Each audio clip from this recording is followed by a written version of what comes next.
سڵاوڕێز هاوڕێیان ڤیدیۆیەکی کورت لەسەر دوو بابەتێکیان من باش دەزانم کە زۆربەتان زانیاریتان لەسەر نییە، ئەویش ئەوەیە ناومانی مەسعود بارزانی و ئاموزاکانی و براکانی چ دەگوزرێ، چۆن داهاتی نەوت و گومرگ دابەش دەکەن. بۆتان باز دەکەم ئەوەش ئەو زانیاری کە من هەمە لە حکمی ئەو پەیوەندیانەی تایبەت کە هەمە کە لەگەڵ ئەندامانی بنەماڵەی مەسعود بارزانی و ئاموزاکانی و کەس و کاریکە بەشێکی زۆر من پەیوەندی شەخسیم لەگەڵیان هەیە.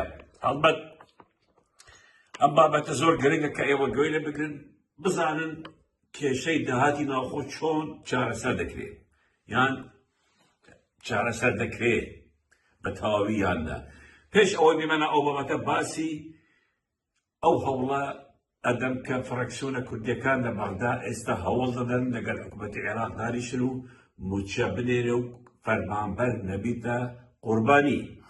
هەوڵەکە باشە، بەڵام باش بزانن هەموو فڕەکسیۆنەکان ئەوەیە لە بەغدا لە یەکگرتوو لە دەوەی نوێ لە کۆمەڵ لە هەموو ئەوەنێکە ئێستا ئەو هەوڵە ئەدەن. باش بزانن ئەگەر هەوڵەکانی ئێوە سەری گرت ئەوە گەورەترین سەرکەوتنە پێش فەرمانبەران بۆ مەسعود بارزانی، چونکە مەسعود بارزانی دەڵێ من هەڕەشەم کردووە، من وام کردووە، ناچار بوون بنێرن. ئەوە زۆر گرنگە. ئەگەر نادیشیان ئەو سەرکەوتنە بۆ خۆی بەکاردێنێ لە هەڵبژاردنی داهاتوی عێراق. ئەگەر هەوڵەکانتان سەری گرت مەسعود بارزانی بەردەوام دەبێت لە نەناردنی داهاتی ناوخۆی کوردستان بۆ بەغدا و لە هەڵگرتنی بۆ خۆی و بنەماڵەکەی. تکاتان لێ دەکەم من لەگەڵ ئەوە بە فەرمانبەر چیتر نەبیتە قوربانی، بەڵام فەرمانبەرش ئەبێ ئەرکی خۆی بزانێ، فەرمانبەرش ئەبێ هەستێ لەسەر پێ و ڕاپەڕینێک دەستی پێ بکەن دژی ئەم دز و گەندەڵانە. چارەسەر نییە ئێوە بچنە بەغدا و بڵێن ئێمە هەوڵ دەدەین بەغدا موچە بدە. بەغدا یەک جار موچەیدا، دوو جاردا. ئەم بنەماڵە داهاتەکە تەسلیم ناکەن. بۆتان دەڵێم ئێستا دامەشکردنەکەی چۆنە. تکاتان لێ دەکەم زۆر بە وریایی ئەوی شە بکەن، چونکە مەسعود بارزانی بخۆی دەکەنە دەستکەوتێکی زۆر گەورە، دەستکەوتێک کە من فشارم کرد، من هەڕەشەم کرد، بەغدام ناچار کرد. ئەوە باش بزانم. بەڵام ئەرکی هەرە گەورە لەسەر شانی فەرمانبەرانی کوردستانە. یعنی من تێناگەم چاوەڕێی چی دەکەی؟ سێ مانگ جارێک مەعاشێک وەردەگیر و بێدەنگی چاوەڕێی چی دەکەن؟ هەستن ڕاپەڕینێک بکەن و ئەمانە ڕامەڵن. یان ئێوە ڕازین بە سێ مانگ چوار مانگ جارێک مەعاشێکتان بدەنێن؟ یان ئەوە ئەبێ قسە بکەن، یان ئەوە داوای ماڵی خۆتان بکەن. ئیتر ئەم فڕەکسیۆنەی کە لە بەغدادا ئێستا هەوڵێک دەدەن لەگەڵ حکوومەتی بەغدا داریشن بێژگە لە پارتی چارەسەریەک بدوزنەوە. هەر چارەسەریەک بدوزرێتەوە یەکەم شت لە بەرژەوەندی مەسعود بارزانی و حیزبەکەیدایە، پێش ئەوەی لە بەرژەوەندی فەرمانبەران بێت. هاوڕێیان بابەتی داهاتی ناوخۆ نەوت گومرگەکان با پێتان بڵێم چۆن دابەش دەکرێت. یەک خاڵی زۆر گرنگە، هەر وەختێک پارتی یان مەسعود بارزانی بریاریدا داهاتی ناوخۆ نەوت و نانەوتی و گومرگ و ئەمانە ڕادەستی حکومەتی هەرێم خۆی بکە یان ڕادەستی بەغدا بکە، بزانین کوتایی ئەو بنەماڵەیە، کوتایی پارتیە، کوتایی ئەوانە.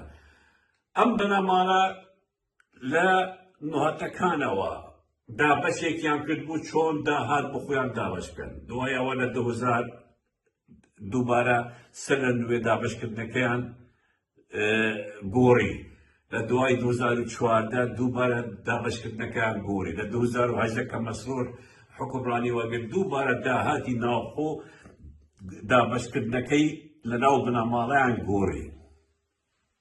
سیرکرد مەسعود بارزانی 7 برای هەیە، بێژگە لە عوبەیدوڵڵا 6ەکەی تر هەمووی کوڕیان هەیە، نەوەیان هەیە.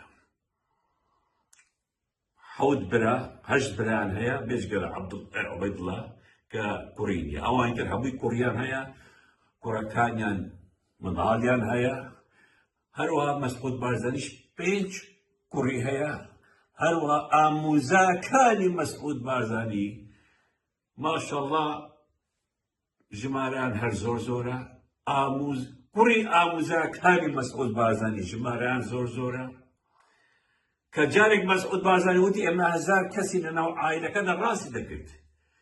ئەم داهاتە هەمووی لەسەر ئەمانە دابەشکراوە، داهاتی گومرگ، داهاتی نەوتی، داهاتی ناوخۆی لەسەر ئەمانە دابەشکراوە. ئەمانە مانگانە هەرێکی حسەی خۆیە، هەرێکێک بە گۆرەی نزیکبوونی لە مەسعود بارزانیەوە، هەرێکی بەشی خۆی هەیە. هەرچی کەناڵی میدیای پارتیە بەشی خۆی هەیە، لقەکانی خۆیان بەشی خۆیان هەیە، کادرەکانیان لەکە ئەو پارەکە وەردەگرن هەمووی لە داهاتی ناوخۆیە، داهاتی نەوت، قاچاغی نەوت لەگەڵ گومرگەکان. من زۆر جار قسان لەگەڵ دەکەم، بە ژمارە دەزانم چەند دەستگا تابعی گومرگی ئیبراهیم خەلیلە، چەندی سێماڵگایە، چەندی حاجی عومەرانە، ئەو دەستگانە کە دەچن پارە لەوێ وەردەگرن. من باش دەزانم نەوتەکە چۆن تەقسیم کراوە، پارەی نەوتی قەچاغی کێیە و کێ نییە و چۆن نییە. ئەمانە هەمووی خۆیانە. قەت ئێوە تەسەور نەکەن حیزبەکانی کوردستان، فەرمانبەرانی کوردستان قەت لە حیزبتان نەبێ جارێک لە جاران ئەم داهاتە هەر تەسلیمی میزانی حکومەتی هەرێم بکەن یانی بەغدا بکەن. شتەکە ناکرێ. ئەگەر ئەمەیان کرد یعنی کۆتایی ئەم بنەماڵەیە، کەواتە کێشەی موچە قەت چارەسەر نابێ. ئەم جارە فڕەکسیۆنەکان چونە لای بەغدا هەوڵێکیاندا با بڵێن پێش جەژن مەعاشێکیان نان. ئەمە چارەسەر نییە، ئەمە حەبی ئەسپرینە بۆ سەر ئێشان کە بوو چەند سەعاتێک ژانی سەرت لا ببە، بەڵام ئەمە چارەسەر نییە. چارەسەر ئەوەیە مەسعود بارزانی ئیجبارکەن ئەبێ ئەو داهاتە لە دەستی دەرکەن و بیدەنە خەڵک، بیدەنە میزانی حکومەتی هەرێم. ئیتر بەسە مەسعود و کوڕەکانی و براکانی بەرازاکانی کوڕە ئاموزاکانی خوشکەکانی لەسەریان تەوزیع کە و دابشکە و خەڵکیش لەم میحنەتە دابێ. ئەمە لە 2004دەوە. ئەمەی ئێستا کە دەکرێت هی کۆنە لە نەهاتەکانە شەڕی براکوژیان کردە سەر داهاتی ئیبراهیم خەلیل. دواتەوە ئێستا ئەو داهاتی ئیبراهیم خەلیل تەسلیم کە قەت تەسلیم ناکە. شەڕیان کرد، 63 پێشمەرگەیان لەسەر بیرەکانی عینزالەیان بەکوژدا، 120 کەسێکیان بریندار کرد لە پێناوی بیرەکانی عینزالە کە نەوتەکەیان بەخۆ بێ. ئێستاشی کوڕێکی مەسعود بارزانیە دەتەوێت تەسلیم کە تەسلیم ناکە. ئەم داهاتە هی خۆیان دەزانن، بە هی خۆیان دەزانن، خۆیان بەم داهاتە ڕاگرتووە. 62 دەستگای حزبی و میدیایی پارتی لە دهۆک پارەکان لەسەر گومرگی ئیبراهیم خەلیلە. ئەوەی ئیبراهیم خەلیل و سێمارکە ئۆفیسێکیان هەیە لە دهۆک، ئەو دەستگایانە هەمووی دەچن پارەکە سەریماک لەوێ وەردەگرن. هەروەهای حاجی عومران لە هەولێر داهاتەکانی حاجی عومران لە هەولێر ئۆفیسێکەیە، ئەو دەستگانە چ پارەخوان هەیە وەردەگرن، پارەی نەوتی بنەماڵەیە تێبگەن. تەسلیم ناکرێ، ئەبێ بە ڕاپەڕین لیان وەرگری، ڕاپەڕین. ئەمانە قەت تەسلیم ناکەن، کێشەی موچە قەت چارەسەر نابێت. باش تێبگەن. ئیتر حزبەکان فڕەکسیۆنەکان یەکگرت و کۆمەڵ نەوەی نوێ نازانم چی ئەمانە هەوڵەکانی ئێوە لەوانە بوو یەک مەعاش بێ یا دوو مەعاش بێ. ئەوەش مەسعود بخۆی دەگەنە سەرکەوتنێکی گەورە و دەشبینن. هەوڵ بدەن چارەسەرێکی بنەڕەتی ئەم شتانە بێ لە دەست پارتی و بنەماڵەی بارزانی دەربچێ، دەرنەچێ قەت کێشە ئێوە حەل نابێ. فەرمانبەران ئەبێ هەستن، باش بزانن ئەوەی لە 91ەوە ئەو داهاتە بخۆی دەبە ئێستا تەسلیمەت و ناکە، نایکەتە مەعاش و بەربەتوو بدە. ئەگینە بە پارەی گومرگەکان و نەوتی قاچاغ دەتوانێت مانگانە 3 مەعاش بدەن نەکێک. بەڵام نایدەی خۆیانە دابەشیان کردووە کاکە. ئەوانە هەمووی خۆیان بە پاشا و ئەمیردان، هەرێک حسەی خۆی هەیە، هەرێک حسەی خۆی هەیە، دابەش کراوە. هەموو لای مەسعود بارزانی شەو لە ماڵ خۆی و کوڕەکانی دادەنیشن لەگەڵ یەک دوو برای دائەنیشن. اما قايان ام صالح امانه زياد كني امانه كمي كان يعني معقوله خوش كي مسؤول بازاني بيش بنزي خانه هبه چوار هوتيلي هبه دهان بروجه هبه خوش كيتي